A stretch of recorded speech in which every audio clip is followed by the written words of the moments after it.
दास म्हणता,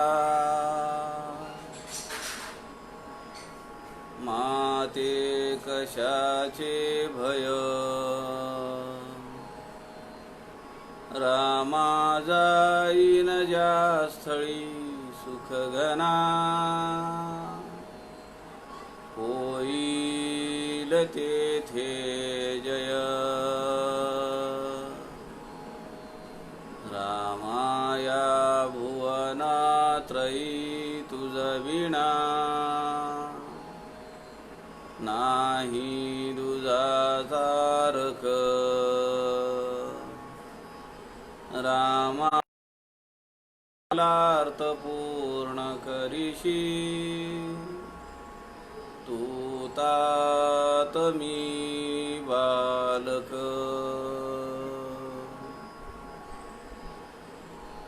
सुका सारिखे पूर्ण वैराग्य ज्याचे, वसिष्ठापरी ज्ञान योगेश्वराचे. कवी वाल्मिकी सारिखा मान्य ऐसा, नमस्कार माझा सद्गुरु रामदासा.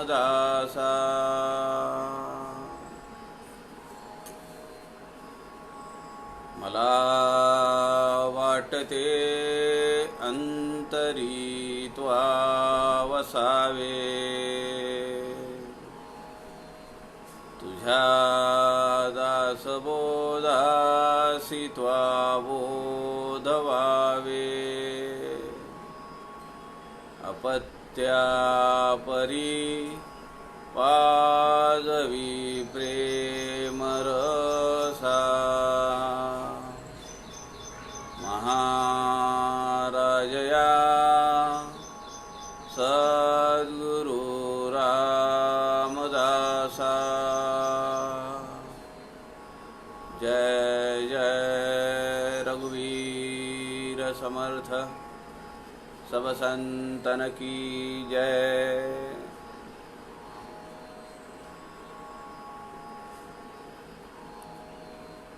सज्जनो नमस्कार.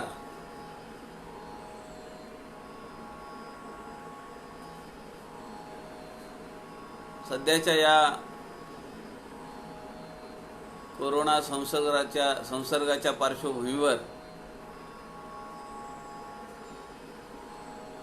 संत समागम या लाईव्ह फेसबुक पेज या माध्यमातून आदरणीय प्रवीणजी शास्त्री यांच्या सूचनेप्रमाणे समर्थ रामदास स्वामींच्या वाङ्मयाचा प्रचार प्रसार व्हावा या हेतूने आपण मागील 100 दिवसांपेक्षा जास्त दिवस समर्थ रामदास स्वामींचा अलौकिक आणि अद्भुत असा ग्रंथराज दासबोध याचं चिंतन करतो आहोत, अभ्यास करण्याचा प्रयत्न करतो आहोत. काल आपण करंट लक्षण हा समास पाहिला. आज सदैव लक्षण निरूपण दशक 19 समास 4 त्याचा आपण विचार करूया. समर्थांनी मागच्या समासामध्ये आपल्याला सांगितलं की करंट लक्षणांचा त्याग म्हणजे सदैव लक्षण अंगी बाळणे. करंट लक्षण ओळखायची आणि त्याचा त्याग करायचा की आपोआप सद्गुण आपल्या अंगी लागतात. ते लागण्यासाठी वेगळा काही आटापिटा करावा लागतो असं समर्थ सांगत नाहीत. त्यामुळे अवगुणांचा त्याग करणं, अवगुण ओळखून सांडावे. अवगुण लक्षणानं कुविद्या लक्षण समासात आपल्याला सांगितलंय. अवगुण ओळखायचे आणि त्यांना सांडून टाका असं समर्थ सांगतात. आणि झालं तर माणूस आपोआप सदैव लक्षणी होईल असं समर्थांचं दृढ सांगणे आहे. या समासातल्या ओव्यांमध्ये समर्थ रामदासांनी एक लोकसंघटक की जो ज्ञानी आहे, महंत आहे, सगुणोपासनाची साधना करतो आहे आणि समाज शरण वृत्तीनं राहतो आहे, अशा ज्ञानी लोकसंघटकाची सगळी लक्षणं समर्थ रामदासांनी या समासामध्ये सदैव लक्षण निरूपण या समासामध्ये दिलेली आपल्याला दिसतात. ओवी क्रमांक 3 ते 26, ओवी क्रमांक 3 ते 26 म्हणजे 23 ओव्यांमध्ये समर्थांनी असा एक परोपकारी वृत्तीचा लोकसंघटक, त्याचं चालणं कसं आहे, वागणं कसं आहे, बोलणं कसं आहे, समाजामध्ये मिसळणं कसं आहे, काम करण्याची पद्धत कशी आहे, तो आहे याचं सगळं विवेचन, याची यादी समर्थ रामदासांनी ओवी क्रमांक 3 ते ओवी क्रमांक 26 मध्ये दिलेली आहे. मला असं वाटतं की ज्याला खरोखर काही सामाजिक काम करायचं आहे किंवा जो सामाजिक कार्यामध्ये अग्रेसर आहे, एखाद्या सार्वजनिक संस्थेसोबत तो जोडला गेलेला आहे, पदाधिकारी आहे, कार्यकर्ता आहे, त्यांनी हा समास अत्यंत लक्षपूर्वक वाचला पाहिजे. त्या संघटनेमध्ये आपण कसं वागलं पाहिजे, कसं चाललं पाहिजे, कसं काम केलं पाहिजे, याचा एक आदर्श समर्थ रामदासांनी या समासामध्ये दिलेला आहे. समर्थ असं म्हणतात ओवी क्रमांक 16 मध्ये या समासातल्या की जिचा असा पुरुष आहे, अशा अलौकिक गुणांनी युक्त असलेला, त्या ठिकाणी हेवे दावे भांडणं होणारच नाहीत. कुठेही तिथं भांडण तंटे होणार नाहीत, मारामाऱ्या होणार नाहीत, लोकांमध्ये वितुष्ट येणार नाही. एका अर्थाने समर्थ रामदासांचं चरित्र आहे. आपण जर अजून खोल जर गेलो, समर्थ रामदासांनी सांगितलंय की ज्याला संघटन करायचंय, ज्याला समाजाचं काम करायचं आणि कसं वागलं पाहिजे, आधी केले मग सांगितले. या नियमाने आपण जर हे पाहिलं, मध्ये सुद्धा या प्रत्येक ओवीला एक एक प्रसंग आहे. आपण जर बारकाईने विचार केला, समर्थांचं चरित्र जर पाहिलं, तर या समासातल्या प्रत्येक ओवीला समर्थ रामदासांच्या जीवनामधला एक एक प्रसंग आपण देऊ शकतो. समर्थ म्हणतात, समाजाच्या सर्वांगीण उद्धारासाठी महंत दीर्घकाळ सोसत राहतो. तो सहन करतो तेव्हा संपूर्ण समाज त्याच्या पाठीशी उभा राहतो.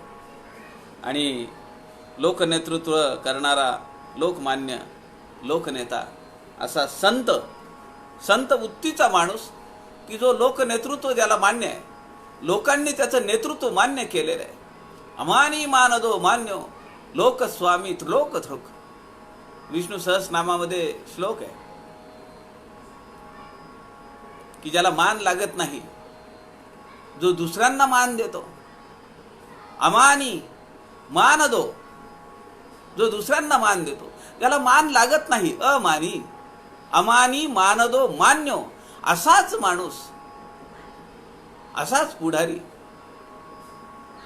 समाज तो मान्य करतं, त्याचं नेतृत्व मान्य करतं. आज आपण पाहतो आहोत आपल्या देशामध्ये मागच्या 7-8 वर्षामध्ये जो बदल घडतो आहे, सगळा समाज पंतप्रधानांच्या पाठीमागे उभा आहे. भारतीय समाजच नव्हे तर जगातल्या अनेक राष्ट्रांनी मान्य पंतप्रधानांच्या सोबत राहणं पसंत केले. त्यांची अवभगत करणं, त्यांना बोलावणं, त्यांच्यासोबत बोलणं हे त्यांना भूषणावं आहे. त्याचं कारणच हे. असा लोकमान्य लोकनेता समर्थ रामदासांनी या सदैव लक्षण निरूपणामध्ये वर्णन केलेलं आहे.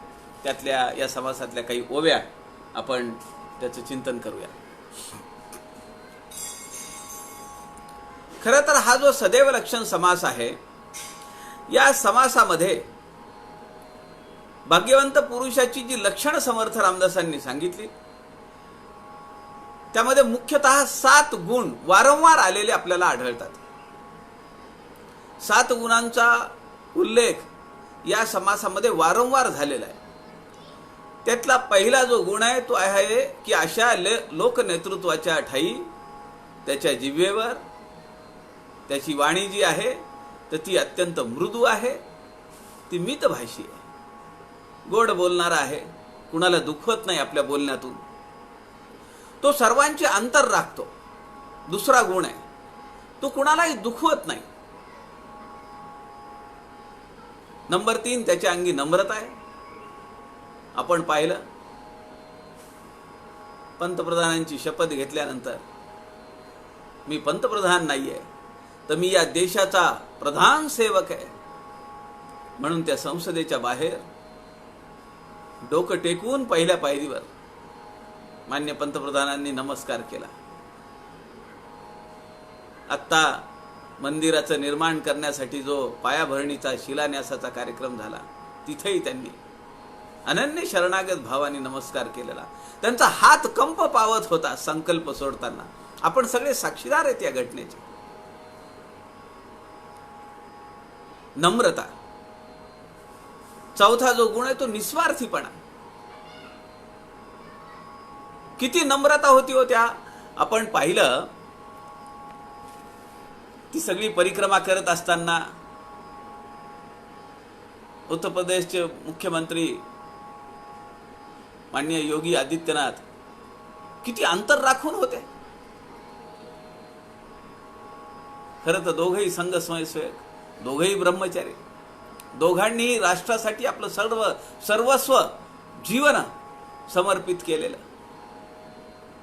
पण किती अंतर राखून होते. विनम्रता. आणि पुढे काही पिढ्यानपिढ्या कमवून ठेवण्यासाठी काही विवंचनाच नाहीये. किती फ्लॅट घ्यावेत, किती जमिनी घ्याव्या, किती कारखाने उभे राहावे, किती संस्था काढाव्या, त्याची काही चिंता नाहीये. त्यामुळे निस्वार्थीपणा आहे. पाचवा जो गुण आहे तो निस्पृहता आहे आणि निर्वासन आहे. काही मिळालं पाहिजे अपेक्षा नाहीये. उलट माझं जीवन या समाजासाठी, या राष्ट्रोद्धारासाठी व्यतीत झालं पाहिजे, ही एकमेव भावना आहे. सहावा जो गुण आहे तो आत्मज्ञानाचा जिव्हाळा आहे. पाहिजे तेव्हा साधनेला बसणं, कठीण काळ आला, काही झालं, दैनंदिन साधना चुकत नाहीये. आणि सातवा जो घटक आहे, सातवा जो गुण आहे तो आहे क्षमा आणि शांती. कुणी काही बोललं म्हणून त्याच्यावर चिडून जायचं नाही. कुणी चुकीचं वागला म्हणून त्याचा काटा काढायचा नाही. अशी वृत्ती असलेलं एक देदीप्यमान कार्य झाले असलेलं एक महानुभाव आज आपल्याला देशाचा पंतप्रधान म्हणून लाभलेला आहे. आणि समर्थांना असा लोकनेता अपेक्षित आहे. त्याचं सगळं वर्णन समर्थ रामदासांनी या ठिकाणी केलंय. आणि अशा माणसाला ते भाग्यवान असं म्हणतात. पैसा खूप आहे, संपत्ती खूप आहे, घोड्या गाड्या खूप आहेत, हाताखाली राबणारी माणसांची पलटण आहे, म्हणजे तो भाग्यवान नव्हे. किती लोक तो त्या पदावरून पायउतार झाल्यानंतरही त्याच्याबद्दल चांगलं बोलतात, तो खरा भाग्यवंत आहे. दशक 19 समास 4 सदैव लक्षण निरूपण. श्रीराम समर्थ श्रीराम. मागा बोलिले करंट लक्षण, ते विवेके सांडावे संपूर्ण. आता ऐका सदैव लक्षण, परमसौख्यदायक श्रीराम. पहिल्या ओवीमध्ये मागच्या समासाचा संदर्भ समर्थांनी दिलाय. मागा बोलिले करंट लक्षण, मागच्या समासामध्ये मी करंट लक्षण सांगितली. आता समर्थ म्हणतात ते विवेके सांडावे संपूर्ण. ती सगळी करंट लक्षणं तुम्ही विवेकाने विचार करा आणि ती सगळी टाकून द्या, त्यांचा त्याग करा. आता ऐका सदैव लक्षण, परम सौख्यदायक, अत्यंत सौख्य देणारी, अत्यंत समाधान देणारी अशी जी सदैव लक्षण आहेत ती मी आता तुम्हाला या समासात सांगतो. उपसत गुण शरीरी, परोपकारी नाना परी, आवडे सर्वांचे अंतरी, सर्व काळ श्रीराम. सुंदर अक्षर लेहो जाणे, चपळ शुद्ध वाचू जाणे, अर्थांतर सांगो जाणे, सकळ काही श्रीराम. समर्थांचं चरित्र आपल्या डोळ्यासमोर उभा राहतं का नाही? मी जसं म्हणालो तसं या प्रत्येक ओवीच्या मागे, प्रत्येक ओवीच्या मागे समर्थांचं चरित्र आपल्या डोळ्यासमोर येईल. उपसत गुण शरीरी, जन्मजात गुण आहे. दिवसभर नारायण दिसत नाहीये. आईने सगळीकडे शोधाशोध केली, सगळ्या परिचितांकडे चौकशी केली, मित्रांकडे चौकशी केली. नारायण दिसत नाहीये, घरी नाहीये, गावात नाहीये. आई सैरभर झाली आहे. राणूबाई काही सामान काढण्यासाठी म्हणून अडगळीच्या खोलीमध्ये गेल्या आणि त्या ठिकाणी ही बालनारायणाची तेजपुंज मूर्ती ध्यानस्थ अवस्थेत बसलेली आहे. राणूबाईंनी विचारलं, बाळा नारायणा काय करतोसी? 8व्या वर्षी ते बाळ म्हणतंय, आई चिंता करीतो विश्वाची. समर्थ इथं सांगतात उपजत गुण शरीरी, जन्मजात गुण आलाय. लोकांची चिंता आहे, समाजाची चिंता. कसे जगतील? अनवनीत अत्याचार होत आहेत. स्वार्थ लोलूप लोक आहेत. सामान्य माणसांनी राहायचं कसं, कसं जगायचं? सगळीकडून त्याचं शोषण आहे, आर्थिक, मानसिक, शारीरिक, वैचारिक. अशा वेळी समाजाची चिंता करणं हा समर्थ रामदास स्वामी या ओवीमध्ये म्हणतात तो जो गुण आहे तो जन्मजात आलेला आहे. उपजत, परोपकारी नाना परी, आवडे सर्वांची अंतरी, सर्व काळ. लोक आग्रहाने समर्थ रामदासांना ठेवून घ्यायचे, पण जेव्हा समर्थांच्या लक्षात यायचे की नाही, मोह निर्माण होतोय, आपुलकीचे बंध निर्माण होत आहेत, कुणाला काही न सांगता निघून जायचं.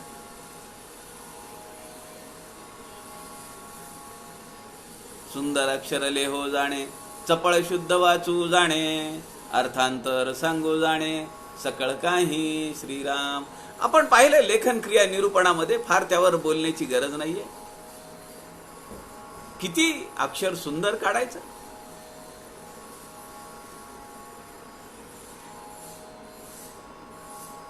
सुंदर अक्षर लेहो जाणे. अहो ज्यांनी एक समास दिला ना आपल्याला, दशक 19 समास, एक लेखन क्रिया निरूपण, कमीत कमी 10 ते 12 वेळा दासबोध ग्रंथामध्ये लिहिण्यावर, अर्थ सांगण्यावर, वाचण्यावर संदर्भ आलेला आहे. श्रवणावर तर 5 समास समर्थांनी लिहिले. चपळ शुद्ध वाचू जाणे, अर्थांतर सांगो जाणे, सकळ काही. अर्थांतर या शब्दाचे अर्थ 3 होतात. अर्थांतर सांगो जाणे 3 अर्थ होतात. सर्व ग्रंथांचा अर्थ सांगता आला पाहिजे, मग त्याच्यासाठी सगळ्या ग्रंथांचा अभ्यास करता आला पाहिजे. अभ्यासोन प्रगटावे नाहीतरी झाकोन असावे, प्रगटोन नासावे बरे नव्हे. समर्थ संप्रदायाचं सूत्र आहे. काही बोलायचं असेल, काही लिहायचं असेल, काही सांगायचं असेल तर अभ्यास केला पाहिजे. थरो नॉलेज पाहिजे त्या विषयाचं. पहिला जो अर्थ आहे अर्थांतर सांगू जाण्याचा, सर्व ग्रंथांचा अर्थ जो सांगू शकतो तो. अनेक ग्रंथ, अनेक चरित्र, त्यांचा अर्थ सांगता आला पाहिजे, त्यातला गूढार्थ सांगता आला पाहिजे. एकाच शब्दाचे अनेक अर्थ, म्हणूनही अर्थांतर हा शब्द वापरता येतो. शब्द एकच आहे, पण जिथं जसा बसवायचा त्याचा अर्थ वेगळा. अर्थांतर तिसरा जो अर्थ आहे तो म्हणजे दोन शब्दांमधलं अर्थांचं अंतर सांगणे, अर्थांमधले अंतर सांगणे. अशा 3 प्रकारे आपण हा अर्थांतर सांगू जाणे या चरणाचा अर्थ आपण लावू शकतो. कोणाचे मनोगत तोडीना, भल्यांची संगती सोडीना, सदैव लक्षण अनुमाना, आणून ठेवी श्रीराम. तो सकळ जनासी व्हावा, जेथे तेथे नित्य नवा. मूर्ख गोवा काहीच नाही श्रीराम. समर्थ सांगतात, कोणाचे मनोगत तोडीना, राखावे बहुतांचे अंतर. भाग्य येते तदनंतर, भेटो कोणी एक नर. धेड महार चांबार, राखावे त्याचे अंतर. या नाव भजना. लोकांचं मनोगत उकलता आलं पाहिजे, ते राखता आलं पाहिजे.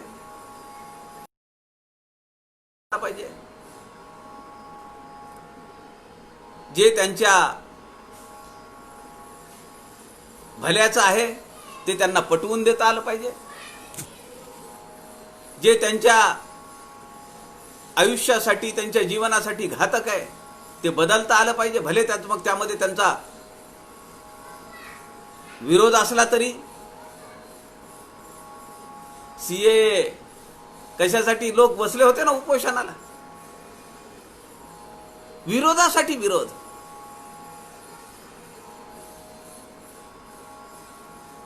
राम जन्मभूमीचा वाद कोर्टामध्ये शेकडो वर्षापासून चालू आहे. त्याचे पुरावे तुम्हाला पाहिजेत. किती विपरीत अवस्था आहे या देशातली.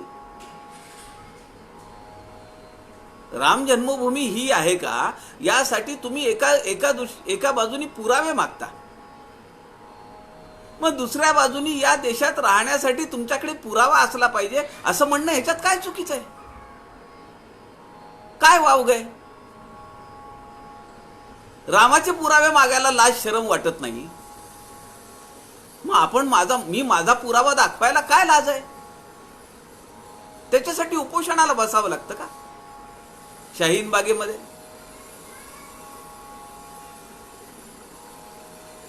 कोणाचे मनोगत तोडीना, भल्याची संगती सोडीना, सदैव लक्षण अनुमाना, आणून ठेवी श्रीराम. तो सकळ जनासी व्हावा, जेथे तेथे नित्य नवा. मूर्खपणे अनुमान गोवा, काहीच नाही श्रीराम.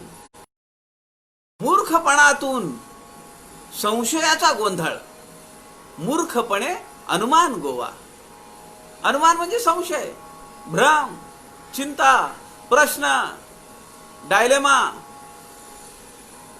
समर्थ म्हणतात हे कुठून येतो? मूर्खपणातून येतो. मूर्खपणे अनुमान गोवा, काहीच नाही. संशयाचं काही गुंताच नाही तिथं. तो सकळ जनासी व्हावा. प्रत्येकाला वाटतं तो आमच्याकडे आला पाहिजे, तो आमच्याकडे आला पाहिजे. मग देशाचे इतर राष्ट्रांचे राष्ट्राध्यक्ष, पंतप्रधान आवर्जून बोलवतात, या तुम्ही आमच्याकडे भेट द्यायला या. पहिली 3-4 वर्ष किती प्रवास केला. अहो गेलं पाहिजे, त्याच्याशी हितगुज केलं पाहिजे, एकत्र बसलं पाहिजे, त्याच्यासोबत जेवण केलं पाहिजे, गप्पा मारल्या पाहिजेत, त्याशिवाय मैत्री होईल का?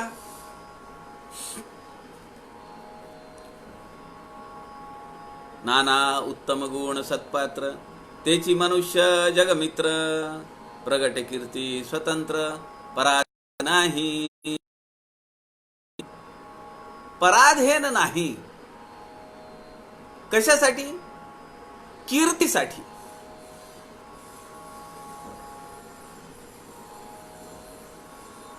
यांचं प्रवचन ठेवा किंवा हा चांगला माणूस आहे असं म्हणणारे प्यादे नकोत, कुणाचा वशिला नको. ते स्वतंत्रपणे झालं पाहिजे, पराधीनपणे नाही. आपली कीर्ती, आपलं नाव, आपलं कर्तृत्व, आपलं वक्तृत्व हे स्वयंभूपणे प्रकट झालं पाहिजे, कुणीतरी सांगतंय म्हणून नव्हे.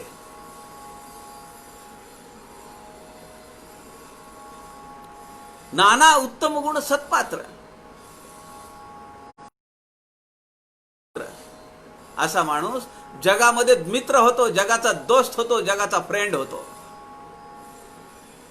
सगळे लोक त्याच्याबद्दल चांगलं बोलतात, त्याच्या मैत्रीबद्दल वाखाणतात, त्याचं कौतुक करतात. दिलं इथं आल्यानंतर लोकांना, जे अनेक देशाचे लोक इथं भारतात येऊन गेले, काय दिलं आमच्या पंतप्रधानांनी? त्यांना काय भारी भारी वस्तू दिल्या का सोन्या चांदीच्या? विशेष तयार करून घेतलेली गीता, तो ग्रंथ दिला प्रत्येकाला, त्या त्या भाषेत ग्रंथ करून घेतला. आपल्याला कल्पना आहे माहिती नाही मला, पण अनेक भाषांमध्ये गीतेचा अनुवाद केला, सुरेख बाइंडिंग केली, मूळ संहिता, अनुवादाची संहिता, अनुवाद त्या भाषेतला, आणि असा ग्रंथ प्रत्येकाला भेट म्हणून दिला. त्यांनी वाचो का न वाचो, पण अशा पद्धतीने दिलाय की दर्शनी भागात तो माणूस ठेवील. आतापर्यंत नाही जमलं कुणाला हे. आणि पडत समर्थ पुढे असं म्हणतात, प्रगट कीर्ती स्वतंत्र, पराधीन नाही. याच्याबद्दल कुणी कोणाला सांगायची गरज नाही. असा माणूस आहे, असा लोकनेता असला पाहिजे, असा ज्ञानी लोकसंघटक असला पाहिजे, असं लोकनेतृत्व असलं पाहिजे.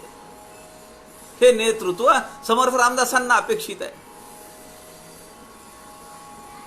राखे सकळांचे अंतर, उदंड करी पाठांतर, नेमस्तपणाचा विसर पडणार नाही. श्रीराम समर्थ सांगतायत, राखे सकळांचे अंतर, उदंड करी पाठांतर.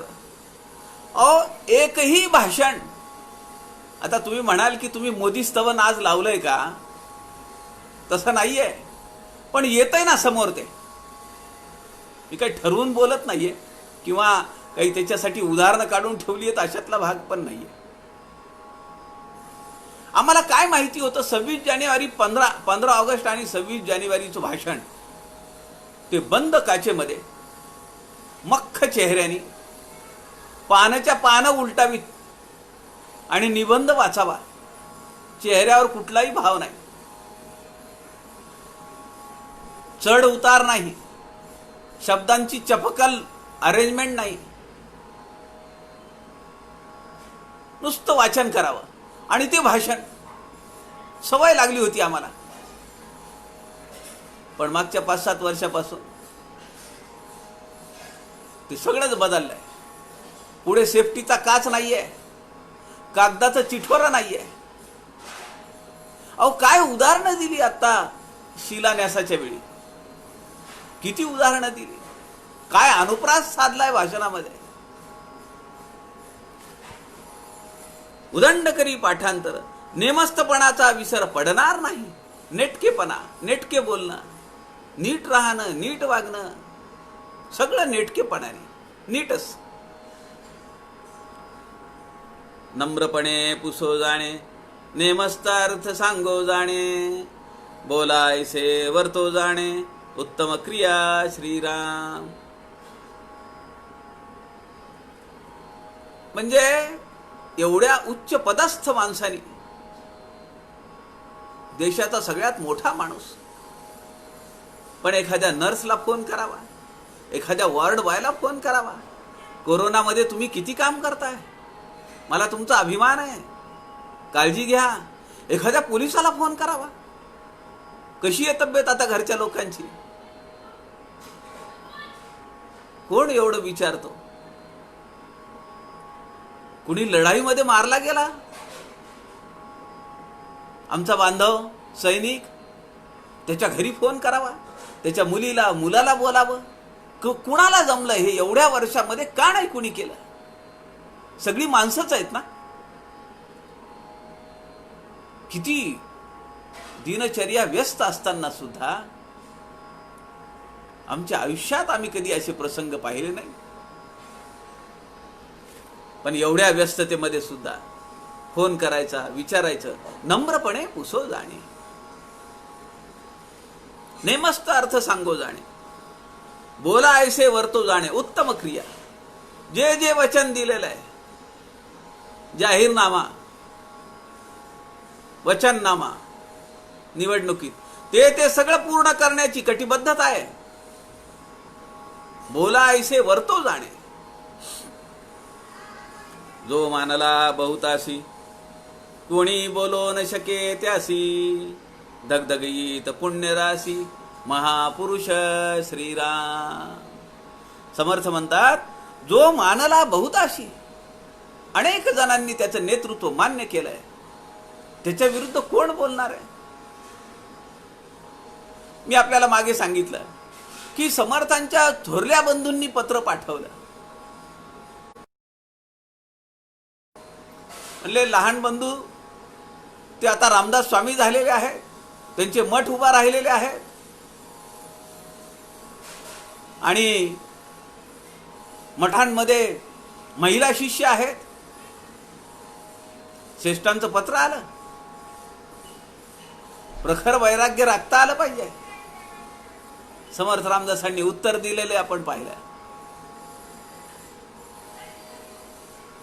स्वर्गातून अप्सरा जरी समोर आली तरी तिकडे माझी दृष्टी जाणार नाही. का म्हणू शकले समर्थ? समर्थांच्या जीवनातला एक प्रसंग आहे. आत्माराम महाराज दास विश्राम धाम ग्रंथामध्ये लिहितात. तो प्रसंग असा आहे की एका सरदाराला वाटलं बायको आहे, तिला पाठव, आणि त्याचं वर्णन, काय घडला प्रसंग, तो ऐकण्यासारखा आहे. तो मी दास विश्राम धाम मधून तुम्हाला वाचून दाखवतो. सरदारानी सत्व दासाचे पहावया लागुनी, दासाचं रामदासांचं सत्व पाहायचंय. नेटकी तरुणी तिसी युक्तीने बोलिला. तरुण पत्नी आहे, तिला बोलला तो, निंदकी नावे सांगू जाता, वारी खुणेने अखय हंता, या लागी वणितो प्रताप कथा, संशय सर्वथान धरा हो, एकांत ठाई वसतो दास, कल्याण गेला असे कामास, तू जाऊनी नाना विलासे, मोहुनी वश्य करी वेगे.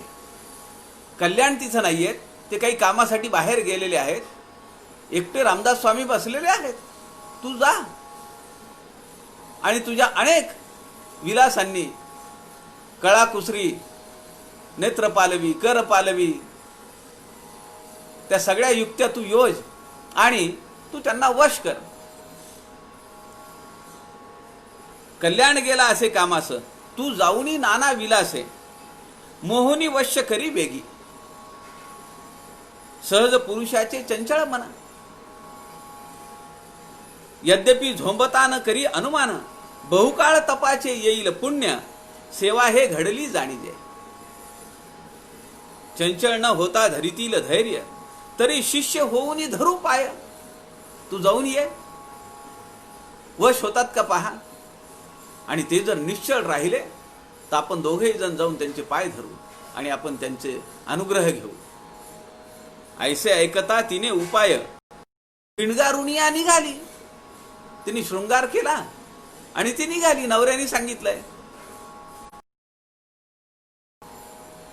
आधीच अविद्यामयी ललना. समर्थ सांगतात आधीच अविद्यामयी ललना त्यावरी झाली. नवऱ्यानेच आज्ञा केली आहे.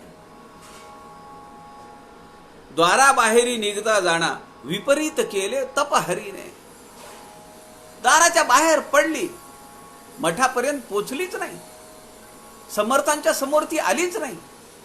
काय झालं? नेणो नाहिली ती अग्नी कल्लोळी. सगळीकडून अग्नी भाजलाय असं वाटलं तिला. अग्नीतून मी चालली आहे का काय? की विंचूवाचे पेवी खचली का अनेक विंचू माझ्या अंगाला चावतायत, दाह करतायत. लोखंड रसाचे भट्टीत पडली तेवी अहळली कोमळांगी. आणि ती जी सुंदर तरुण ती जी पत्नी आहे त्या सरदाराची, तिच्या अंगाचा दाह व्हायला लागला, सगळीकडून अंग भाजायला लागलं. विंचवाचे असंख्य दंश तिच्या शरीराला चावायला लागले, दंश व्हायला लागला. माघारी मुरडली करीत आकांत. ती पोचलीच नाही मठात, तिथूनच वळली. आरडाओरडा करत घरात. कांत घाबीरला म्हणे अनर्थ. तो सरदार जो आहे तिचा नवरा आहे, त्याच्या लक्षात आलं की काहीतरी गडबड झाली, अनर्थ झाला आपल्या हातून. झाला तरी नवसू महाराजाते पावता समर्थ मग म्हणू. नवस करूया आणि ते पावतील आपल्याला. इथं घरातच बसून आपण त्यांना कल्पोणी यापरी खूण बांधवना. करधीन झाला करधीन म्हणता सहस्त्र करवीन म्हणता सहस्त्र भोजन. शुभांगी ते निवाली पूर्ण संतर्पणही केले पुढे. तिथूनच त्यांनी हात जोडले समर्थ रामदासांना. तो म्हणाला चूक झाली, मी ब्राह्मण भोजन घालीन आणि या दुखण्यातून या त्रासातून माझ्या पत्नीला वाचवा. आणि शुभांगी ते निवाली पूर्ण, ती पत्नी जी आहे तिचा सगळा दाह कमी झाला. सेवा साधुनी दाम्पत्य सहित महाराज कृपेने झाले भक्त. ब्रह्मचारी पूर्ण समर्थ होती व्रतस्थ ज्या नामे. काय वर्णन आहे समर्थ रामदासांचं बघा. जो मानला बहुतासी कोणी बोलू न शके त्याशी. कुणाची माय व्याली आहे त्याच्यावर चिखलफेक करायची. धगधगीत पुण्य राशी महापुरुष प्रखर वैराग्य हे समर्थांचं महत् भाग्य आहे. आणि फार भाग्याने मिळतो हे. या मोहमयी जगामध्ये अनेक भ्रमित करणाऱ्या वस्तू आणि व्यक्ती आहेत. त्यामध्ये आपली साधना दृढतेने करणं आणि या कुठल्याही मोहमायेत न अडकणं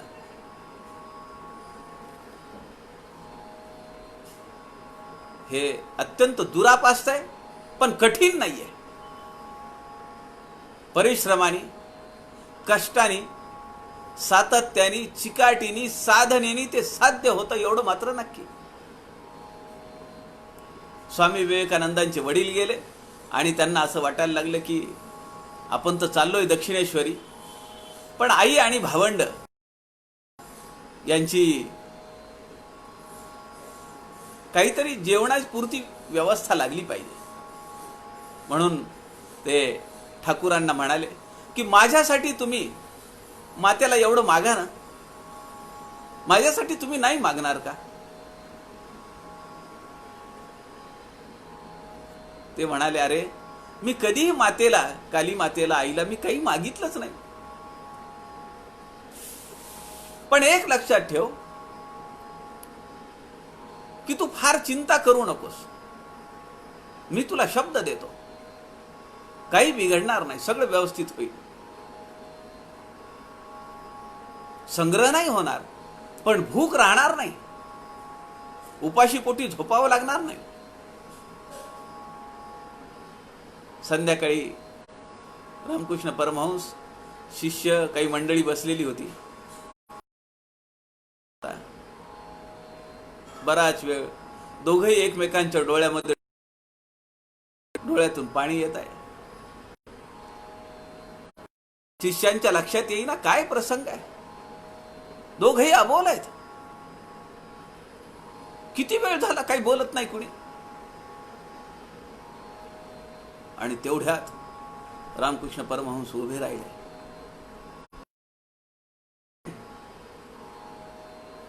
कांचन आणि कामिणींचा त्याग केल्याशिवाय काहीही घडणार नाही. कांचन आणि कामिनीचा त्याग केल्याशिवाय काहीही साध्य होणार नाही. आणि मी जोपर्यंत आहे तोपर्यंत तुला हे काम करायचं आहे. दुसऱ्या क्षणाला हे वाक्य ऐकलं. काय अंतस्थ हे चाललेलं असेल माहित नाही. तिथं बसलेल्या शिष्यांच्या लक्षात आलं नाही. आपल्या लक्षात काय येईल आता. पण दुसऱ्या क्षणाला स्वामी विवेकानंदांनी प्रपंचाचा विचार सोडून दिला. नोकरीचा विचार सोडून दिला. धगधगीत पुण्य राशी महापुरुष.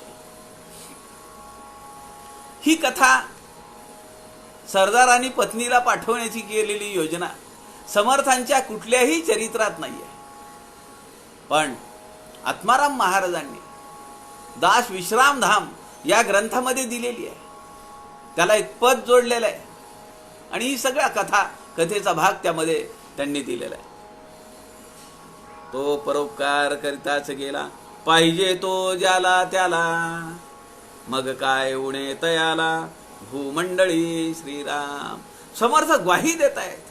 अनन्यास चिंतयन्तो माम ये जना पर्युपासते तेषां नित्याभियुक्तानम योगक्षेमं वहाम्यहम. तू जे कर्म करतोस ते मला समर्पित कर, माझ्यासाठी कर. संकुचित स्वार्थ ठेवू नकोस. जनार्दन असे विश्वी त्याची पूजा करीत जावी, कोणीतरी तोषवावी आपुली काया. भगवंतानी गीतेमध्ये दिलेलं वचन आहे. समर्थ रामदास या ठिकाणी सांगतात, तो परोपकार करताच गेला. तो समाजाच्या उद्धारासाठी, बहुजनांच्या उन्नयनासाठी आपलं आयुष्य व्यतीत करतो आहे. पाहिजे तो ज्याला त्याला यायला पाहिजे, आमच्या कॉलनीत यायला पाहिजे, आमच्या गल्लीत यायला पाहिजे, माझ्या घरी यायला पाहिजे. प्रत्येकाला वाटतं थोडी त्याची सेवा करावी आपण, त्याचं काय हवं नको ते बघावं. किती लोकांना वाटत असेल. आणि मग प्रत्येकाने काही द्यायचं जरी ठरवलं तरी अहो घ्यायला गाडी नाही पुरणार.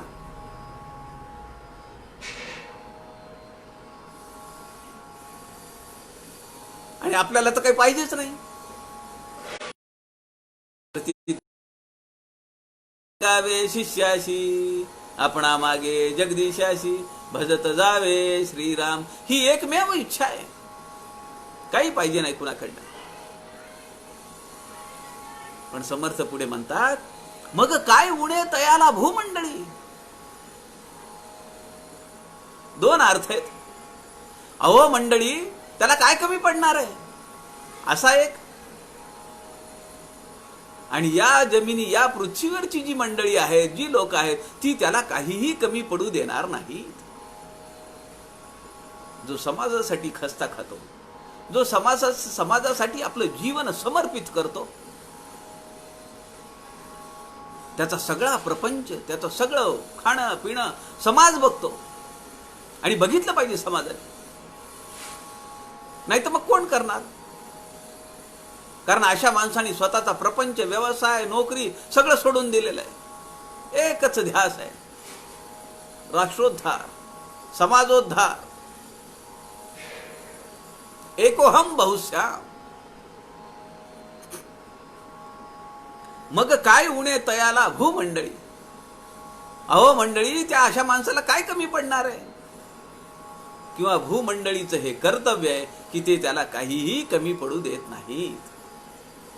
बहुत जनवास पाहे वेळेसी तत्काळ उभा राहे, उणे कोणाचे नसाहे तया पुरुषाशी श्रीराम.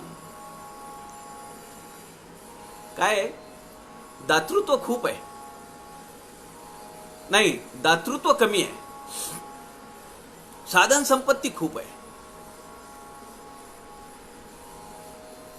प्रत्येक अकाउंट मध्ये लाखो रुपये पडलेले आहेत, पण 1 रुपया कुणाला द्यावा वाटत नाही. मी मे महिन्यामध्ये या दुपारच्या निरूपणामध्ये मी एक संदर्भ सांगितला की आपल्याच परिवारामध्ये एक भगिनी अशा आहेत की त्यांना गरज आहे म्हणून आपण त्यांना आर्थिक मदत केली. असे अनेक कुटुंब आहेत की जे या लॉकडाऊनच्या परिस्थितीमध्ये सुरुवातीच्या 3-4 महिन्याच्या काळामध्ये मार्च पासून काही हाताला काम नाही, मनावर एक प्रेशर आहे. हजारो लोक रोज मरतायत, प्रेतांचा खच पडलाय. माझं काय होईल, माझ्या नातेवाईकांचं काय होईल, घरामध्ये तर काही नाहीये, खायचं काय, प्यायचं काय, किती दिवस कोण कुणाला मदत करणार. पण हे ऐकून योगायोगाने ते कुटुंब आज या सभेमध्ये आहे आणि नाव घ्यायलाही काही अडचण नाहीये.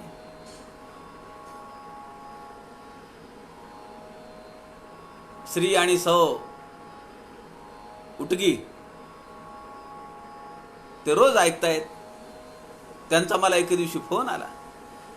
ते म्हणाले, असं जर कुणी गरजू कुटुंब असेल तर तुम्ही आम्हाला सांगा, त्यांचे बँकेचं खाता, बँकेचा अकाउंट नंबर द्या,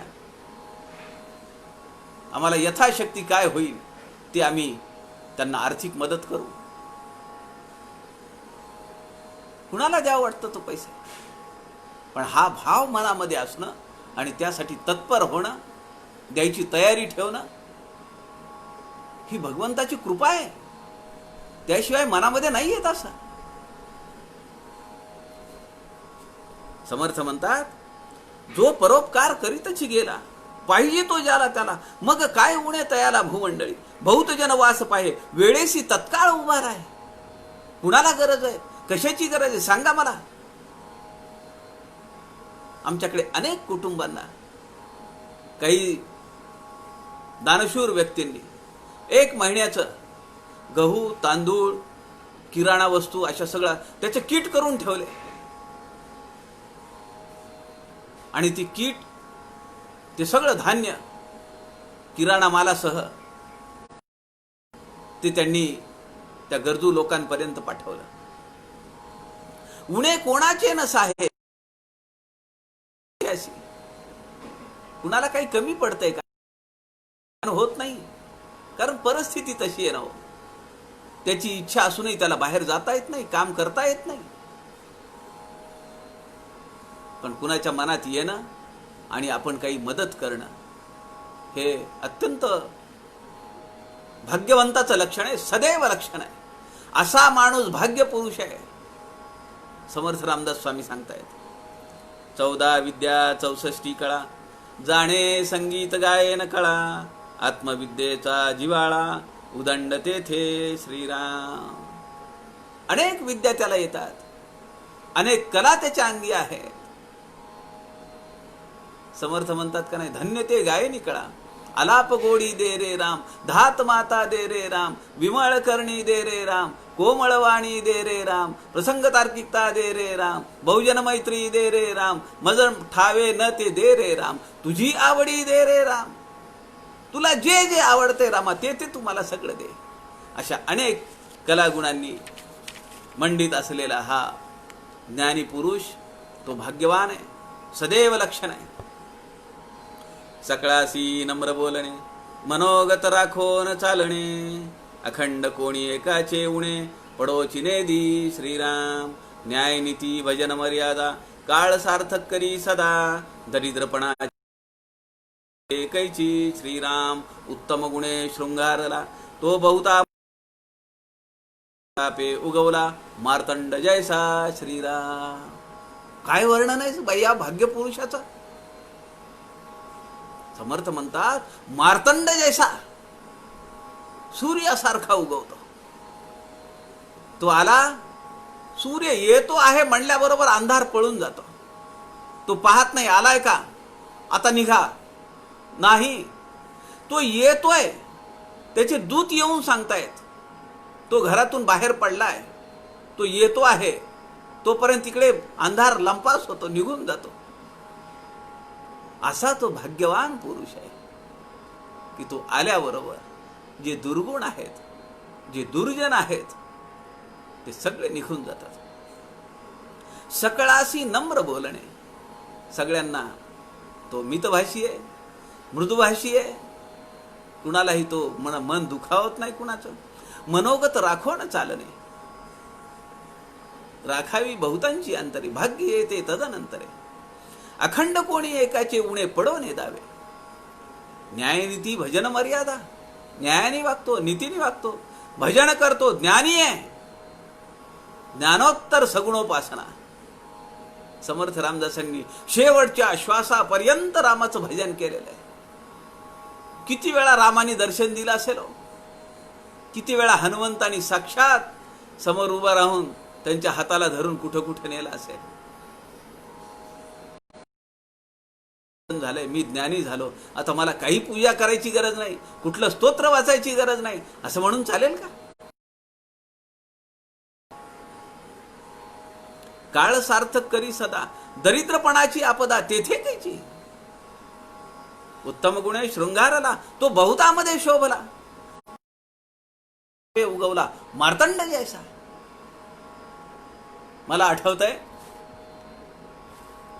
स्वामी विवेकानंद परदेशातून आले, 1897चं वर्ष, आणि ते मठामध्ये उतरले कलकत्त्याला. बेलूर मठात सगळ्यांसोबत आहेत, बरीच वर्ष बाहेर राहून आले. 1897 म्हणजे तिथून केवळ 5 वर्ष राहिलेत निर्याणाला. थकलेलेत स्वामीजी. आणि एके दिवशी काय झालं, रामकृष्ण परमहंसांचे परमभक्त नवगोपाल घोष त्यांचं नाव, त्यांनी एक घर बांधलं. आणि त्या घराची वास्तू म्हणा किंवा त्या घरामध्ये ठाकूरांची प्रतिष्ठापना करायची आहे, आणि ती स्वामी विवेकानंदांच्याच हस्ते करायची असं त्यांनी ठरवलेलं. आता परदेशामधून स्वामी विवेकानंद आलेले आहे, सगळ्या जगामध्ये त्यांचं नाव झालेलं आहे. ते आपल्या घरी येतील का? आपलं घर केवढंसं छोटंसं आहे म्हणून, पण मनातली आंतरिक इच्छा आहे की त्यांच्याच हाताने आपल्याला ठाकूरांची प्रतिमा, ठाकूरांच्या मूर्तीची प्रतिष्ठापना करायची आहे. ते गेले, स्वामी विवेकानंदांना भेटले, त्यांना विनंती केली. ते म्हणाले, का नाही, नक्की येईन मी, सांगा कधी करायचं आहे. त्यांनी सांगितलं ठरलेला दिवस जानेवारी 1897. आता तारीख मला काही तेवढी लक्षात नाहीये. जानेवारी 1897 मध्ये आपल्या गुरुबंधूंना घेऊन 2-4 नावा केल्या, कारण गंगा पार करून इकडे यायचं होतं.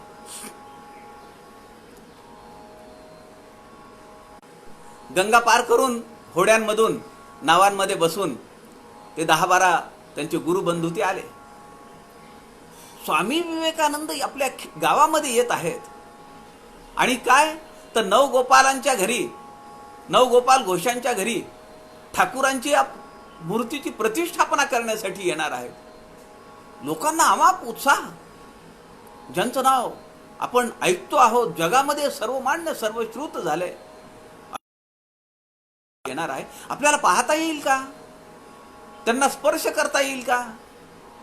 त्यांचं दर्शन तरी होईल का?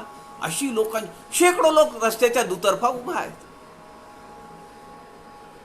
ही मंडळी खाली उतरली. सज्जनो, भाव बघा स्वामी विवेकानंदांच्या अंतःकरणाचा. स्वामी विवेकानंदांना माहिती आहे की आपल्याला आपल्या सद्गुरूंच्या मूर्तीची प्रतिष्ठापना करायला जायचं आहे. स्वामी विवेकानंदांनी पायात पादत्राणं घातलेली नाही आहेत, अनवाणी पायाने निघाले, त्या नावेतून उतरले आणि भजन गात मृदंग वाजवलेला ढोलक ते निघाले. त्यांच्या सुरामध्ये त्यांचे गुण गायला लागले.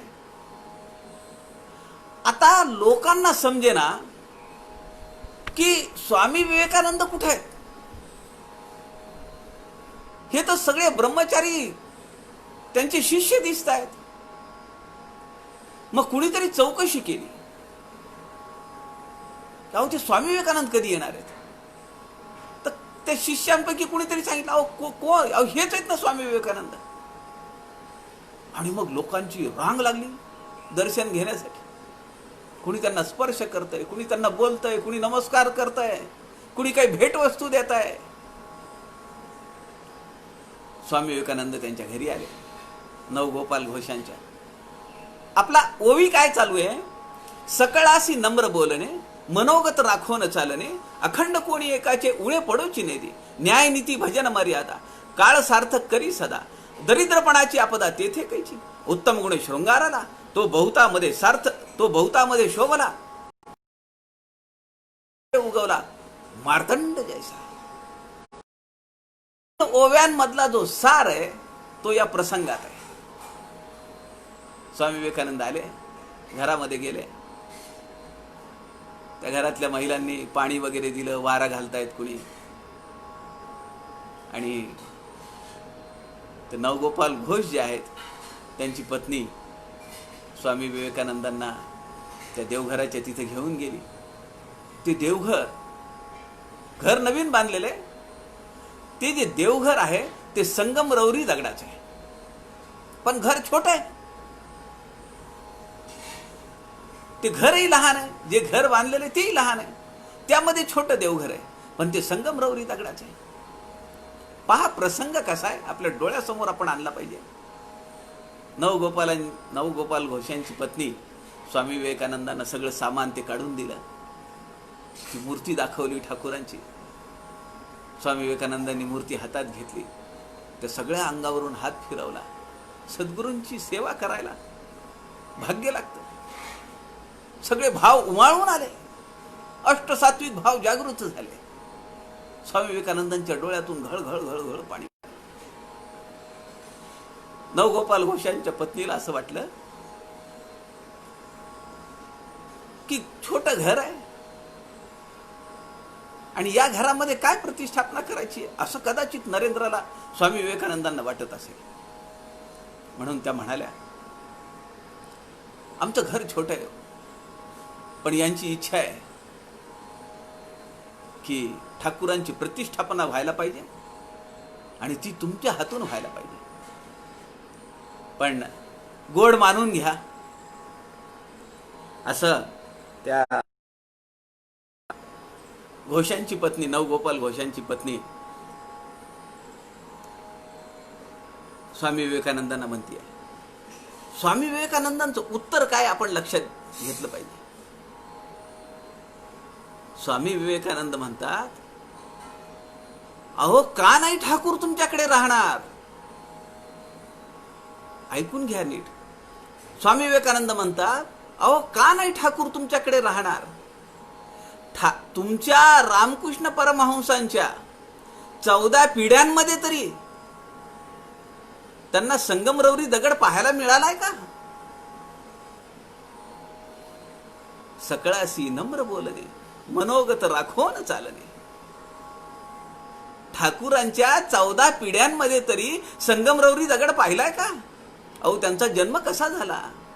गवताच्या गंजीनी शाकारलेलं घर कसे तरी दिवस त्यांनी काढले. तुम्ही संगमरवरी दगडाचं मंदिर बांधलेलं आहे, का नाही राहणार. काय आनंद झाला त्या सगळ्या कुटुंबियांना.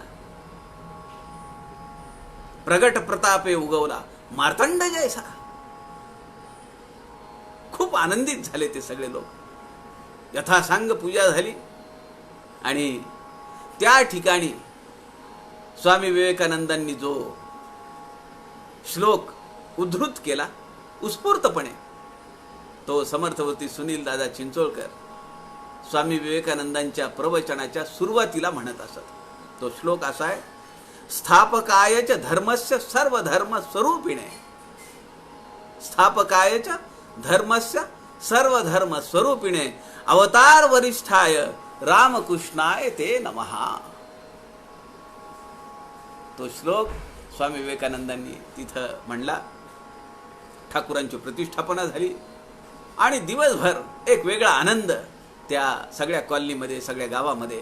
तो सगळी लोक आनंदून गेली की स्वामी विवेकानंदांसारखा एवढा मोठा पुरुष, महानुभाव आपल्याकडे येतो आहे, दिवसभर राहतो आहे, आपल्या सगळ्यांशी बोलतो आहे. काय आनंद त्यांना झाला असेल.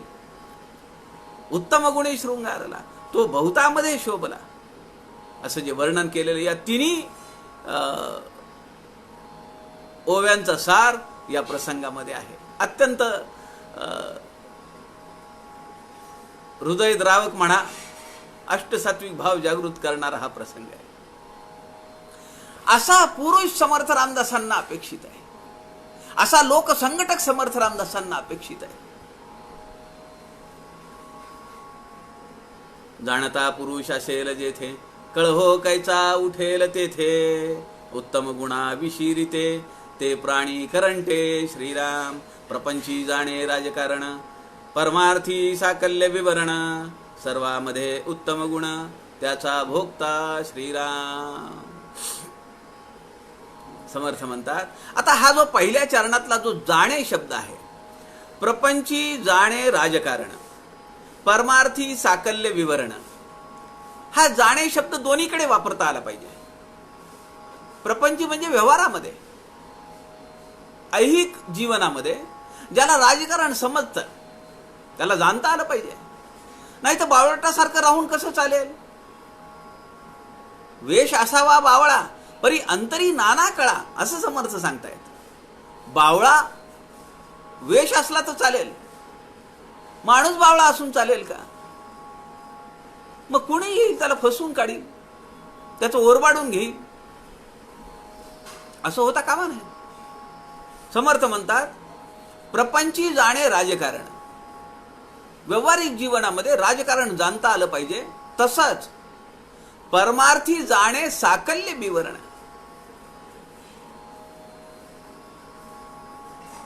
परमार्थी जाणे हा जाणे शब्द इकडे पण लागू पडतो. परमार्थामध्ये त्याला सगळ्या तत्वांचं विवरण करता आलं पाहिजे. पंचीकरण, प्रपंची पाहिजे सुवर्ण, परमार्थी पंचीकरण. समर्थांनी दासबोधामध्ये सांगितलं आपल्याला, प्रपंची पाहिजे सुवर्ण, सुवर्णासारखा शुद्ध प्रपंच केला पाहिजे. परमार्थी तत्व विवरण, तत्वांचं विवरण करता आलं पाहिजे. सर्वामध्ये उत्तम गुण त्याचा भोगता. जे जे काही मला शिकायला मिळेल, जिथून जिथून. अहो दत्तात्रयांनी 24 गुरु केले. कोण काय शिकवून जाईल याचा नेम नाही. मी मागे आपल्याला सांगितलं, खूप वर्षाखाली माझ्याकडे एक जण आले होते. शेवग्याच्या शेंगाची भाजी होती. आपण शेवग्याच्या शेंगा चोखून ठेवतो, कुणी चावून खातं त्याला, आणि तो चोथा काढून ठेवतात ताटामध्ये.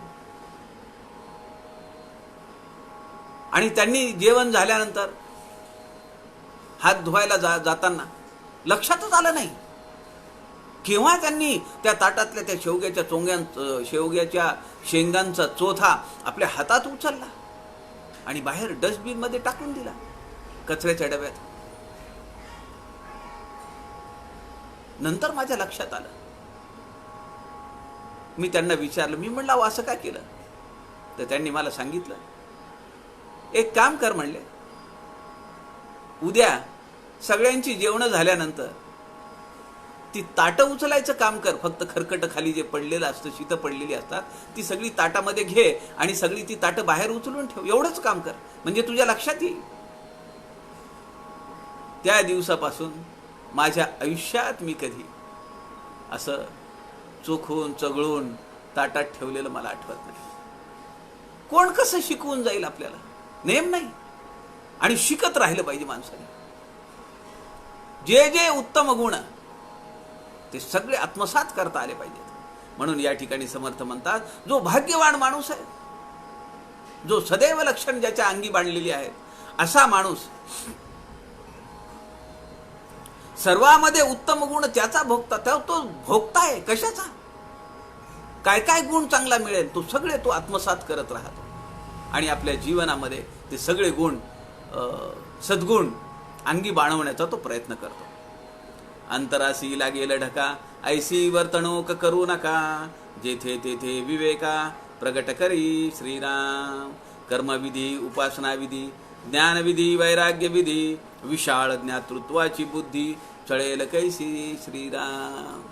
विशाळ ज्ञातृत्वाची बुद्धी, असा जो ज्ञानी आहे त्याची बुद्धी कशी आहे, विशाळ आहे, अमाप आहे, व्यापक आहे, दीर्घ आहे. ती चळेल कशी. 4 पुस्तकं शिकली, 4 परीक्षा दिल्या म्हणजे मला खूप ज्ञान प्राप्त झालं, हा अहंकार कमी ज्ञानात येतो. पण जसं विद्या विनयेन शोभते, हे वचन आहे का नाही आपल्याकडे. विद्या केव्हा शोभते, ती नम्रतापूर्वक आणि विनयाने संपादित केलेली असेल तर. आम्हाला वाटतं काय झालं, आम्ही 15 वर्ष झाली समर्थांच्या वाङ्मयाचा अभ्यास करतो, समर्थ विद्यापीठाच्या परीक्षा दिल्या, प्राज्ञ परीक्षा दिली, मनोबोध झालाय, तुकारामांच्या गाथांचा अभ्यास झालाय, गीता धर्म मंडळाच्या परीक्षा झाल्या. हा अहंकाराचा ताटा घ्यायला कशाला पाहिजे. समर्थ म्हणतात, अशा विशाळ ज्ञातृत्वाची बुद्धी चळणार नाही. प्रसंग येतील आयुष्यात, पण तो त्या ज्ञानापासून ढळत नाही. कर्मविधी, उपासनाविधी, ज्ञानोत्तर सगुणोपासनेचं महत्व समर्थांनी या ओवीमध्ये आपल्याला समजावून सांगितलंय. मला काय करायची आहे पूजा, मला कशाला स्तोत्र वाचायला पाहिजे, मला कशाला उपासना करायला पाहिजे, असं म्हणून चालेल का.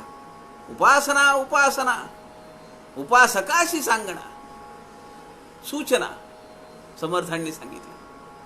उपासने विन निराश्रय, उदंड केले तरी तो जयो प्राप्त होणार नाही. आपल्या कार्यास तत्पर लोक असतील लहान थोर, तैसाची करी परोपकार मनापासून श्रीराम. आपल्या आयुष्यामध्ये, आपल्या जीवनामध्ये आपल्याला कुणी कुणी मदत केली, कुणी कुणी आपल्याला तारून नेलं, त्या सगळ्यांचं लक्ष आपण ठेवलं पाहिजे. आपल्या कार्यास तत्पर लोकांनी तत्परतेने आपल्या पुढे आले, आपल्याला मार्गदर्शन केलं, आपल्याला मदत केली. लोक असतील लहान थोर, ते त्यांनी त्याच्या पद्धतीप्रमाणे त्यांनी आपल्याला मदत केली आहे. कुणी 2 पैसे दिले असतील, कुणी आपल्याला मानसिक बळ दिलं असेल, कुणी राहायला जागा दिली असेल, कुणी एखादं वस्त्र दिलं असेल. सगळं लक्षात ठेवलं पाहिजे. तैसाची करी परोपकार मनापासून. आज आपल्याकडे धन आहे, संपत्ती आहे, मग आपण नको दातृत्व दाखवायला, सत्पात्री दान नको करायला.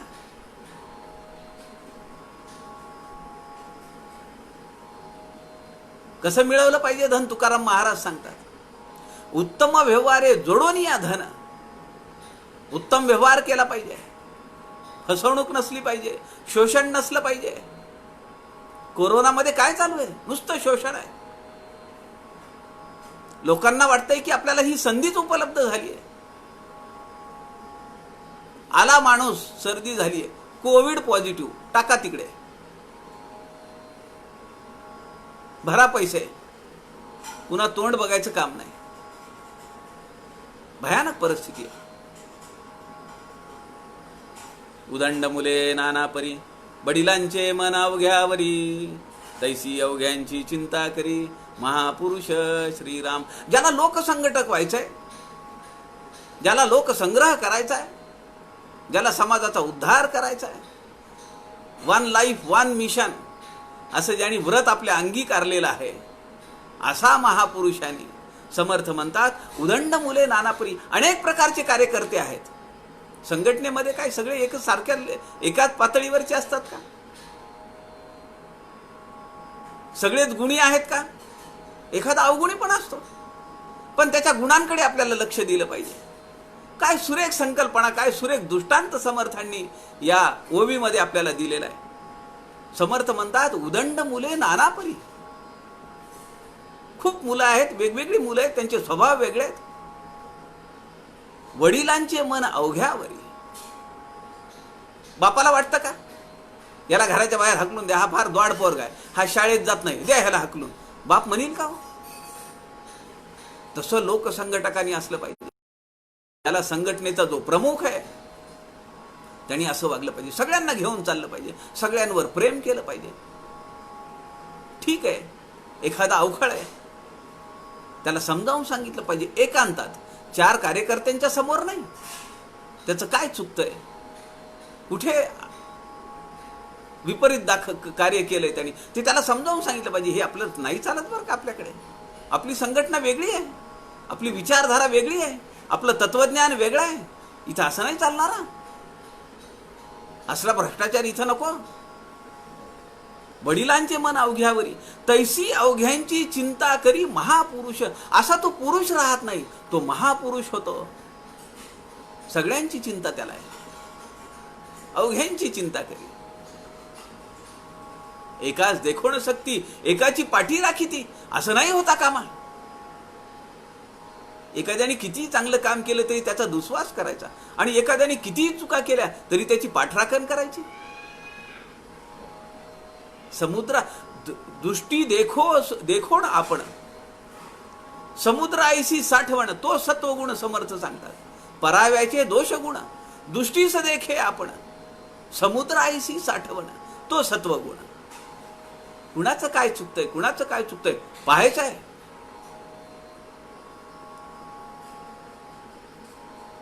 लक्षात घ्यायचं, साठवून ठेवायचं. योग्य वेळी त्याला समज द्यायची, त्याला समजावून सांगायचं.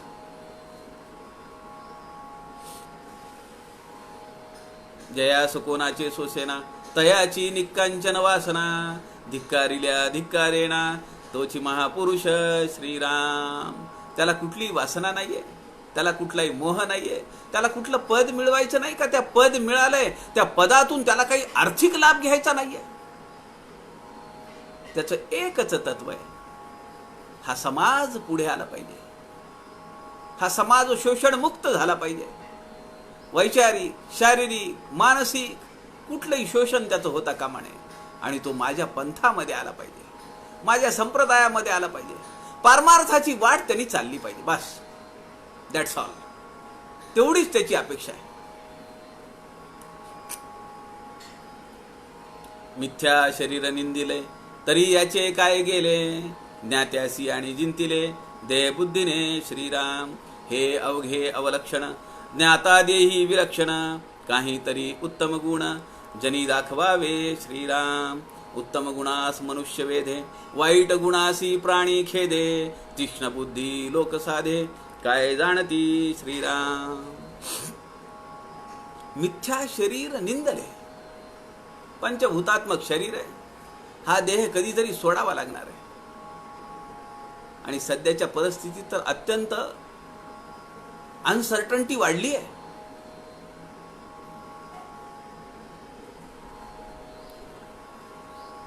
दोन दिवसाखालची गोष्ट आहे. ज्यांनी पूर्ण श्रावण महिना लिंगार्चनाची सेवा केली, पूर्ण श्रावण महिना. आमच्या नांदेडचे एक गुरुजी, वय 50-52 वर्ष असेल, अत्यंत तेजस्वी पुरुष, याज्ञिक, अनुष्ठानी व्यक्तिमत्व, अभ्यास, गाढा अभ्यास अनेक शास्त्र ग्रंथांचा. पण गौरी प्रसादाच्या दिवशी, भोजनाच्या दिवशी त्यांना जावं लागलं. श्रावण महिना, पूर्ण महिनाभर लिंगार्चनाची सेवा केली. महाज्ञानी माणूस, अत्यंत धार्मिक, आचारशील, संपन्न, अनुष्ठानी व्यक्तिमत्व. परमपूजनीय बाळूगुरू बाभुळगावकर गुरुजी आमच्या नांदेडचे, ते गेले. आपल्या परिवारातल्या दासबोध सखोल अभ्यासक, अत्यंत निष्ठेने काम करणाऱ्या, कुठलंही काम द्या. सौ पूजा वैशंपायन अलिबागच्या, थोडा त्रास होता यजमानांना, श्वास घ्यायला त्रास व्हायला लागला. एकाच दिवशीच्या घटना आहेत ह्या, 28 तारखेच्या, 27-28च्या दरम्यान झालेलं आहे सगळं. वय किती आहे? 50-52च्या दरम्यान, 52-53. मुलाचं लग्न ठरलंय, आनंद आहे घरामध्ये. 2-3 महिन्यावर लग्न आहे आता, मनासारखी सून मिळाली आहे. पण कोरोनाने घात केला.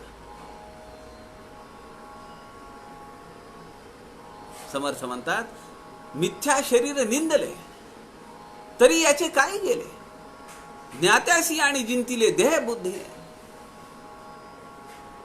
हे अवघे अवलक्षण, ज्ञाता देही विलक्षण. जो ज्ञानी आहे तो या देहाच्या माध्यमातून विलक्षण काम करतो, समाजाच्या उद्धाराचं काम करतो. आमचे देवानंद वैशंपायन सर शाळेमध्ये शिक्षक होते, अध्यापनाचं काम करायचे, समर्पित भावनेनं काम करायचे. जो गरजू विद्यार्थी आहे त्याला वाटेल ती मदत करायची. असं समर्पित जीवन आपल्याला या पंचभूतात्मक देहातून जगता आलं पाहिजे, तर आपण खरे भाग्यवान आहेत समर्थांच्या दृष्टीनं. सदैव लक्षण हा समास ह्याच्यासाठी सांगितलाय समर्थांनी. परिस्थिती भयानक आहे. काहीतरी उत्तम गुण जनी दाखवावे, मरोन कीर्ती रूपाने उरावे, समर्थ सांगतात. लोकांच्या समोर काही आदर्श आम्हाला उभा करता आला पाहिजे. परोपकार वृत्ती आमच्यात असली पाहिजे, दातृत्व आमच्यात असलं पाहिजे, लोकांचं मनोगत राखता आलं पाहिजे. पडेल ती मदत आपल्याला देता आली पाहिजे. कुणाचं अंतःकरण दुखवता नाही आलं पाहिजे. उत्तम गुणास मनुष्य वेधे, वाईट गुणास प्राणी खेदे. तीक्ष्ण बुद्धी लोक साधे, काय जाणती श्रीराम. समर्थ म्हणतात, उत्तम गुणांनी मनुष्य वेधल्या जातो. लोक आपल्याकडे आकृष्ट होतात. चांगला माणूस आहे हा, चांगलं बोलतो, चांगलं वागतो, परोपकार वृत्तीनं वागतो, मदत करतो सगळ्यांना, भला माणूस आहे हो. आपोआप लोक आपल्याला मानायला चालू करतात. वाईट गुणाशी प्राणी खेद आहे. ज्याच्या अंगात वाईट गुण असतील ते प्राण्याला सुद्धा शोक आहे. कुठून बला आली ही माझ्या समोर, हा मारील का काय करील. माणसाला तर वाईट वाटणारच, पण प्राण्याला सुद्धा वाईट वाटतं की जिथं त्याच्या भावना एक्सप्रेस करण्यासाठी त्याला काही मर्यादा आहेत, पण त्याला सुद्धा वाईट वाटतं. तीक्ष्ण बुद्धी लोक साधे, काय जाणती. समर्थ असं म्हणतात, इथं जो साधे शब्द आलाय ना, हा 2 अर्थांनी घ्यायला पाहिजे. साधे ह्याचे 2 अर्थ आहेत. एक साध्य करणे आणि दुसरा आहे साधे लोक, साधे सुधे. कसा अर्थ निघेल. उत्तम गुणास मनुष्य भेदे, वाईट गुणासी प्राणी खेदे. तीक्ष्ण बुद्धी लोक साधे. तीक्ष्ण बुद्धीच्या आधारावर लोकांना साध्य करता येतं. काय साध्य करता येतं? उत्तम गुण, भाग्यवंत होता येतं, सद्गुण अंगी बाणवता येतात. हे साध्य करता येतं, मिळवता येतं, प्राप्त करता येतं. साधे लोक जे ज्ञानी नाही आहेत, जे साधारण आहेत. समर्थ इथं म्हणतात, तीक्ष्ण बुद्धी लोकांची, जे साधे लोक आहेत ते ओळखून आहेत. काय जाणती, त्यांना काय समजणार आहे. पण हे काही याच्यासाठी काय करावं लागतं? तीक्ष्ण बुद्धी पाहिजे, विवेकाधिष्ठित बुद्धी पाहिजे. लोकी अत्यंत क्षमा करीती, आलिया लोकांचे प्रचिती. मग ते लोक पाठी राखती, नाना प्रकारी श्रीराम. बहुतासी वाटे मी थोर, सर्व मान्य पाहिजे विचार. धीर उदार गंभीर महापुरुष श्रीराम. किती वेळा आलाय हो महापुरुष? 3 वेळा या समासामध्ये शब्द आलेला आहे आणि इथं 3 गुणांनी अलंकृत केलाय. काय समर्थांच्या शब्दांची शक्ती आहे. बहुताशी वाटे मी थोर. खूप जणांना वाटतं थोडा अभ्यास झाला की मी पंडित झालो, मी आता भाषणं करतो, मी प्रवचनं करतो, लोकांनी मला येऊ केलं पाहिजे आणि तेऊ केलं पाहिजे, असं प्रत्येकाला वाटतं. सर्वमान्य पाहिजे विचार, पण हा सर्वमान्य झाला पाहिजे समाजामध्ये, त्याला वाटून काय उपयोग आहे? सर्वमान्य पाहिजे विचार सगळ्यांमध्ये, तो सर्वमान्य झाला पाहिजे. त्याचा विचार धीर, उदार आणि गंभीर, तो महापुरुष आहे. त्याच्याकडे धीरत्व आहे. कोरोनासारखं महासंकट आलेलं आहे, पण धैर्याने तोंड देण्यासाठी उभा आहे कणखरपणे. कुणाच्या आयुष्यात आलं एवढं मोठं संकट? मला सांगा तुम्ही, कुणाला अनुभव आहे या गोष्टीचा? पण धीरोदात्तपणे आमचं राष्ट्र उभा आहे का नाही? आपण पाहिलंय प्रेतांचा खच पडलेला, सर्व साधनांनी संपन्न असलेले देश असहाय्य झालेत, कटोरा घेऊन भारताच्या समोर उभे राहिले. आम्हाला औषधं द्या, आम्हाला मेडिसिन्स द्या, आम्हाला ड्रग्ज द्या. पण आमचं सरकार, आमचा देश धीरोदात्तपणे उभा आहे, धीर, उदार, मदत करतोय सगळ्यांना. कुणाला काय पाहिजे? स्पेशल विमानं काढली, स्पेशल पायलट आणले, ते जाऊन औषधांचा पुरवठा करून आले. कुणाला काय पाहिजे सांगा, आम्ही देऊ. उदार, गंभीर. कुणी काय बोलतंय, कुणी काय बोलतंय? आपलीच माणसं आपल्याला टोमणे मारतायत. तिकडे लक्ष न देता आपल्या कर्तव्यावर अविचलपणे, निश्चलतेने, अविरतपणे मार्गक्रमण चालू आहे, तो महापुरुष आहे. आपल्या जीवनामध्ये असे अनेक प्रसंग येतात. आपण धीर असलं पाहिजे, धैर्यवान असलं पाहिजे, आपण उदार असलं पाहिजे आणि आपण गंभीर असलं पाहिजे. पोरकटपणा असून चालणार नाही. कुणी काही बोललं म्हणजे त्याला उत्तर देण्यात काय पडलंय? समुद्र आईशी साठवण, पराव्याचे दोष गुण पाहे जो आपण, असं आपल्या अंगात आलं पाहिजे. तर आपण भाग्यवान होऊ. समर्थांच्या दृष्टीनं खरा भाग्यवान मनुष्य तेव्हा होईल. आणि समर्थांना असा भाग्यवंत पुरुष आपल्या ठाई तयार व्हायला अपेक्षित आहे. जितुके काही उत्तम गुण ते समर्थाचे लक्षण, अवगुण ते करंट लक्षण, सहजची झाले श्रीराम. समर्थ या ठिकाणी या समासाच्या शेवटी म्हणतात, जितुके काही उत्तम गुण. जे जे छान आहे, जे जे उत्तम आहे, उदात्त आहे, भव्य आहे, ते सगळे गुण कुणाचे? समर्थाचे लक्षण आहे. समर्थांचे म्हणजे कुणाचे? समर्थ रामदास स्वामींचे नव्हे, रामाचे गुण आहेत. ह्या रामाचे गुण आहेत. अशा रामाच्या गुणांनी अलंकृत असलेला समर्थ भक्त, समर्थ शिष्य रामदास स्वामींना या समासातून अपेक्षित आहे. किती ठिकाणी मी सहज धांडोळा घेतला, समर्थ शब्द किती ठिकाणी वापरला. वडील आहे करंटा आणि समर्थ होय धाकुटा. का होतो धाकुटा समर्थ? काजे विद्येने मोठा म्हणून या समर्थांनी सांगितले. आपल्या दासबोधातल्या काही ओव्या आहेत ह्या. विद्येने मोठा आहे, विद्या महत्वाची आहे. प्रपंच आणि परमार्थ जाणता तोची समर्थ. इथं आम्हाला समर्थ सांगतात, प्रपंची जाणे राजकारण, परमार्थी साकल्य विवरण. प्रपंच आणि परमार्थ दोन्ही आम्हाला जाणता आलं पाहिजे, लक्षात घेता आलं पाहिजे, वागता आलं पाहिजे त्याप्रमाणे. त्याला समर्थ असं म्हणलेलं आहे. जाणता समर्थाचे अंतर, प्रसंगे वर्ते तदनंतर. प्रसंगामध्ये कुठं कसं वागलं पाहिजे याचं ज्ञान ज्याला होईल तो महापुरुष आहे. समर्थाचे राखता म्हण, तेथे येते उदंड जन. रामाचं मन आम्हाला राखता आलं पाहिजे, समर्थांचं मन आम्हाला राखता आलं पाहिजे. मग समर्थांचं मन राखायचं तर आपल्याला समर्थांनी सांगितलं त्याप्रमाणे करावं लागेल, त्याप्रमाणे आपल्याला बदलावं लागेल, त्या मुशीमध्ये टाकावं लागेल, त्या साच्यातून बाहेर पडावं लागेल. जितुके काही उत्तम गुण ते समर्थाचे लक्षण. आत्ताची ओवी पाहिली आपण. प्रपंच अथवा परमार्थ प्रचिती वेण अवघे व्यर्थ, प्रत्येक ज्ञानी तो समर्थ सकळामध्ये प्रयत्नवादी आहे, साक्षेपी आहे, अवघडून नाही बसलेला. आता काय करू, एवढं मोठं संकट आलं माझ्याच्याने, असं नाही वाटत. आणि हे सगळं आपल्याला समर्थ जसे म्हणतायत, जितुके काही उत्तम गुण ते समर्थाचे लक्षण. रामाची लक्षणं आहेत ही सगळी, ती आपल्या अंगी बाणवायची आहेत. म्हणून समर्थ म्हणतात, बहुत जनास चालवी नाना मंडळे हालवी, ऐसी हे समर्थ पदवी विवेके होते. त्याच्याकडे विवेक असला पाहिजे. अनेक दासबोध मंडळ उभी करता आली पाहिजेत. अनेक पंथातल्या अनेक मंडळातल्या लोकांना आपलं करता आलं पाहिजे. अनेक संस्था समाजासाठी कार्यरत असणाऱ्या अनेक संस्थांमध्ये आपल्याला काम करता आलं पाहिजे. आणि ती मंडळ आपल्याला चालवता आली पाहिजे.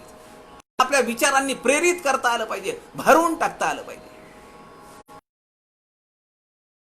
तयास भलताच कुटी या कारणे उठा उठी भजन करावे. आम्हाला भजन करता आलं पाहिजे.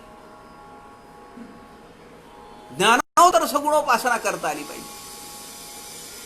मग आमच्या पाठीशी राम आहेत का नाही? आणि जर राम आमच्या पाठीशी नसेल तर समर्थ म्हणतात भलताच कुटी. कुणी येईल आणि सटके देऊन जाईल, कुणी येईल खिसा कापून नेईल, कुणी येईल फसवून जाईल. म्हणून समर्थांच्या शब्दामध्ये, समर्थाचा पुत्र मूर्ख जगे, परी सामर्थ्य असे त्याच्या अंगी, तुम्हा संतांचा सलगी म्हणून करीतो. श्रोते स्तवनमध्ये समर्थांनी वर्णन केलेलं. आज ही दशा खरं तर माझी आहे. समर्थांचा पुत्र मूर्ख जगे. वाटत असेल फार विद्वत्ता नाहीये, व्यासंग नाहीये, अभ्यास नाहीये, वक्तृत्व नाहीये, पण प्रयत्न करतो आहे. समर्थांचा पुत्र मूर्ख जगे, परी सामर्थ्य असे त्याच्या अंगी, तुम्हा संतांचा सलगी. तुम्ही श्रोते, आपण संत आहात. म्हणून मागच्या 106 दिवसांपासून तुमची मी सलगी करतो आहे. समर्थांचं वाङ्मय, त्वदीय वस्तू तुमभ्येव समर्पणम. तुमचंच आहे हे. समर्था, मी तो हमाल भारवाही. ते भार वाहण्याचं काम उद्या दुपारी 2 वाजता सुद्धा मी करणार आहे. तुमच्या सगळ्यांच्या हृदयस्थ परमेश्वरास नमस्कार करतो. झालेली सेवा समर्थांच्या चरणी अर्पण करतो. जय जय रघुवीर समर्थ.